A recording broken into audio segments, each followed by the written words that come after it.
अस्सलामुअलैकुम वरहमतुल्लाहि वबरकातुहू। प्यारे बच्चों, मुझे उम्मीद है आप खैरियत से होंगे। अल्लाह ताला आपको अपने हिफ्ज़ अमान में रखे। जैसा कि आप जानते हैं कि हमारी जो समर वेकेशन थी वो ख़त्म हो चुकी हैं और हमारे जो एग्ज़ाम थे फर्स्ट टर्म के वो भी हो चुके हैं। तो आज हमारा नेक्स्ट टर्म का जो सिलेबस है वो कहाँ से शुरू हो रहा है U1 का आप देख लें। ये है पेज नंबर 15। पेज नंबर 15 आप निकाल लें। अगर आप पेज नहीं निकालेंगे, सबक नहीं निकालेंगे तो मेरे बोलने का या मेरे पढ़ाने का कुछ भी फ़ायदा नहीं है। आप निकालें तभी आपको समझ आएगा और वहाँ देखें, अपनी बुक के ऊपर फोकस करें कि आज हम क्या पढ़ने जा रहे हैं। वो सारी चीजें आप देखेंगे, समझेंगे, तभी आपको समझ भी आएगी और पढ़ना भी, उर्दू पढ़नी भी आएगी और ये पूरी स्टोरी भी आपको समझ में आ जाएगी। तो अगर आपने अपना पेज निकाल लिया है, पेज नंबर 15, तो हम चलते हैं। हमारा टॉपिक क्या है आज का? लालच का अंजाम। क्या है? लालच का अंजाम।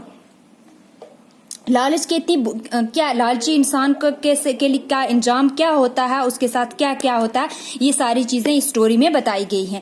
अजीज बच्चों यानी प्यारे बच्चों, दिए हुए खाके के खाली खानों को ऐसे अल्फाज से पूर कीजिए कि आपके इस सबक का दूसरा उन्वान बन जाए। उन्वान यानी दूसरा जो है, स्टोरी का उन्वान जो है वो दूसरा बन जाए। और वो कैसे बनेगा? ये जो यहाँ आपकी बुक के ऊपर यहाँ लाम लिखा हुआ है, ये तो मैंने फुल कर दिया, लेकिन आप अपनी देख लें, यहाँ आपके पेज के ऊपर बना हुआ होगा लाम और लाम। हम ऐसा क्या लिखेंगे जिससे हमारा दूसरा उन्वान बनेगा? यहाँ लाम लिखा है तो हम लिखेंगे अलिफ, यहाँ लाम लिखा है तो हम लिखेंगे यहाँ चे, यहाँ बे, यहाँ ये लिखी हुई है तो हम यहाँ क्या लिखेंगे? बे और रे। आगे है लाम लिखा हुआ है और फिर हे लिखी है, हम ऐसा क्या लिखेंगे? यहाँ लिखेंगे हम बे, फिर लाम, फिर अलिफ, फिर हे और ये बन गया लालच बुरी बला है। क्या बन गया? लालच बुरी बला है। बन गया ना दूसरा उन्वान। यहाँ था लालच का अंजाम, तो दूसरा उन्वान हमारा बना लालच बुरी बला है। अब आपने दूसरा उन्वान यहाँ फिल करना है। यहाँ जैसे लालच का अंजाम लिखा हुआ, ऐसे आपने यहाँ लिखना है लालच बुरी बला है। ये जो हमारी यहाँ दी हुई है ये लाइन, इस लाइन के ऊपर यहाँ इसका दूसरा उन्वान फिल करना है, जो मैंने अभी अभी आपको बता दिया है। चलिए आगे हम स्टोरी की तरफ जाते हैं।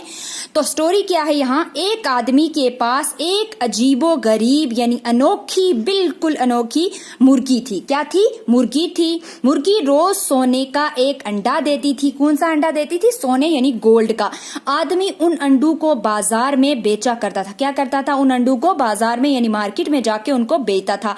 इसी तरह दिन गुजरते गए, यहाँ तक कि वो खासा अमीर यानी बहुत अच्छा खासा खूब क्या हो गया? वो अमीर बन गया, अच्छा बड़ा इंसान बन गया। अब उसको ज्यादा से ज्यादा दौलत जमा करने की फिक्र लगी। आप जानते हैं जिसके पास बहुत ज्यादा पैसा होता है उसके अंदर लालच बढ़ जाती है। वो सोचता है कि ये मेरे पास अभी है तो और क्यों नहीं है। आज हम अच्छा खाना खा रहे हैं, अच्छा लगा रहे हैं, अच्छा पहन रहे हैं, ये सारा कुछ कर रहे हैं, लेकिन और अच्छा हमें जैसे जम्मू में लोग करते हैं वैसा करना चाहिए। जब जम्मू वाला अपना लेंगे तो हम सोचेंगे दिल्ली वाला कर लेते हैं।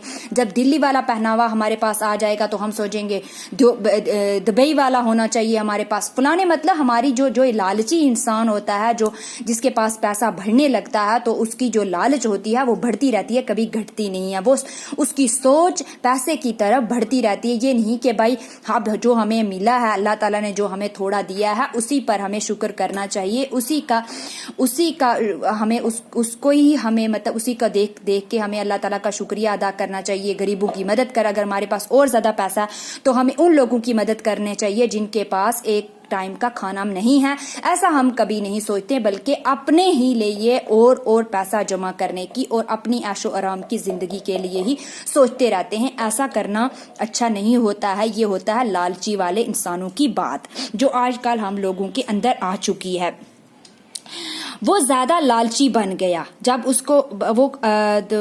वो थोड़ा अमीर होने लगा तो वो उसकी दौलत जो है वो जमा करने लगा, तो उसको और ज्यादा लालच आई। वो ज्यादा लालची बन गया। वो दिन रात इसी फिक्र में रहने लगा कि वो शहर के सब अमीरों को दौलत में कैसे पीछे छोड़ दे। मैंने अभी आपको बताया कि हम लोगों की जो फिक्र होती है वो ये होती है कि भाई हमारे शहर में कौन सा अमीर है, उसके घर में कैसे सोफे लगे हैं, कैसे पर्दे लगे हैं, कैसा उसका घर है, हमें हमारा घर उससे बढ़ के होना چاہیے، نہ کہ جیسا ہمیں اللہ تعالیٰ نے جو ہمارے لیے مہیا کیا ہے اس پہ ہم کبھی بھی شکریہ ادا نہیں کرتے ہیں۔ ویسے ہی وہی لالچ اس کی بھی بڑھ گئی۔ ان کے پاس بڑے عالیشان مکان، گاڑیاں، جیسے شاندار گاڑیاں اور نوکر چاکر ہیں، جبکہ اس کے پاس رہنے کے لیے ایک چھوٹے مکان کے سوا کچھ نہیں ہے۔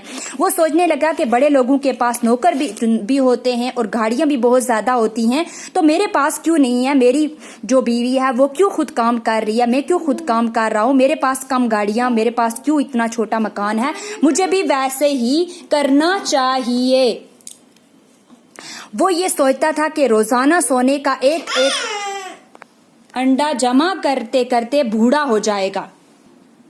وہ یہ سوچتا تھا کہ وہ روزانہ سونے کا ایک ایک انڈا جمع کرتے کرتے بوڑھا ہو جائے، یعنی وہ اگر ایک ایک سونے کا انڈا جمع کرتا رہے گا تو وہ اسی طرح بوڑھا ہو جائے گا، اور اس کی خواہشیں جو ہیں، اس کی تمنائیں، اس کی آرزویں جو ہیں وہ ایسی دھری کی دھری رہ جائیں گی، پوری نہیں ہوں گی۔ تو اس نے کیا آگے کیا؟ اور اس کی خواہشیں کبھی پوری نہیں ہوں گی۔ ایک رات اس کے دل میں یہ خیال آیا کہ کیوں نہ وہ اس مرغی کا پیٹ ہی پھاڑ ڈالے، یعنی وہ ایک کام کرے کہ اس مرغی جو سونے کا انڈا دیتی ہے اس کا پیٹ ہی پھاڑ ڈالے اور اس کے اندر جتنے بھی سونے کے انڈے ہیں وہ سارے ایک ہی بار لے کر بازار میں بیچ کر اچھا خاصا امیر ہو جائے۔ اب دیکھیں آگے وہ کیا کرتا، اس مرغی کا پیٹ ہی پھاڑ ڈالے اور سارے سونے کے انڈے ایک ہی بار نکال لے، اور ان انڈوں کو بیچ کر اس کو لا تعداد دولت حاصل ہو جائے گی، یعنی بہت زیادہ دولت اس کو حاصل ہو جائے گی جب وہ اس مرغی کا پیٹ پھاڑ کے ان سب انڈوں کو بیچ دے گا۔ پھر اس کے لیے نیا مکان بنے گا، گاڑی آئے گی اور خدمت کے لیے نوکر چاکر ملیں گے۔ یعنی وہ یہ سوچنے لگا کہ میں یہ کام کروں تو میں اچھا خاصا امیر ہو جاؤں گا۔ دوسرے دن اس نے کیا کیا؟ دوسرے دن وہ صبح سویرے اٹھا اور ڈربے کا دروازہ، ڈربا پتہ کس کو بولتے ہیں؟ جہاں مرغیاں رکھی جاتی ہیں، مرغیاں رکھنے کی جگہ جو ہوتی ہے، جو وہ پنجرا سا بنا ہوتا ہے، اس کو کیا بولتے ہیں؟ ڈربا بولتے ہیں۔ ڈربے کا دروازہ کھولا، مرغی کو باہر نکالا، چھری ہاتھ میں لی، مرغی کو پاؤں تلے دبوچ لیا، یعنی دبا لیا، اور اس کا پیٹ چھری سے پھاڑ ڈالا۔ سمجھ آ گئی؟ اس نے کیا کیا؟ دوسرے دن اٹھ کے وہاں جس ڈربے میں ان مرغیوں کو رکھا، اس مرغی کو رکھا ہوا تھا، اس کا دروازہ کھول کے مرغی کو باہر نکال کے چھری سے کیا کیا؟ اس کا پیٹ جو ہے وہ پھاڑ ڈالا چھری سے، تو لیکن اس کے پیٹ سے کوئی بھی انڈا نہ نکلا۔ جب اس نے اس کا پیٹ پھاڑ ڈالا تو اس کے پیٹ میں کوئی انڈا نہیں تھا اور اس کے پیٹ سے کوئی بھی انڈا نہیں نکلا۔ اب آگے وہ کیا کرتا بیچاری مرغی جان سے ہاتھ دھو بیٹھی، یعنی بیچاری جو مرغی تھی وہ تو مر گئی، وہ آدمی افسوس سے ہاتھ ملتا رہا، یعنی پچھتاتا رہا کہ اگر میں نے یہ لالچ نہ کی ہوتی تو میرے پاس آج وہ مرغی موجود ہوتی، ایک ایک کر کے میں انڈا حاصل کرتا رہتا اور میں اچھا خاصا امیر نہ ہی بنتا لیکن ٹھیک ٹھاک کماتا رہتا۔ لیکن اس نے آخر کیا کیا؟ وہ آدمی افسوس سے ہاتھ ملتا رہا، وہ مایوس اور شرمندہ ہوا، پچھتانے لگا اور اپنی قسمت کو کوسمنے لگا، یعنی برا بلا کہنے لگا کہ میری قسمت میں شاید تھا ہی نہیں، یا کچھ میں نے ایسا کر دیا۔ سمجھ آ گئی پیارے بچوں؟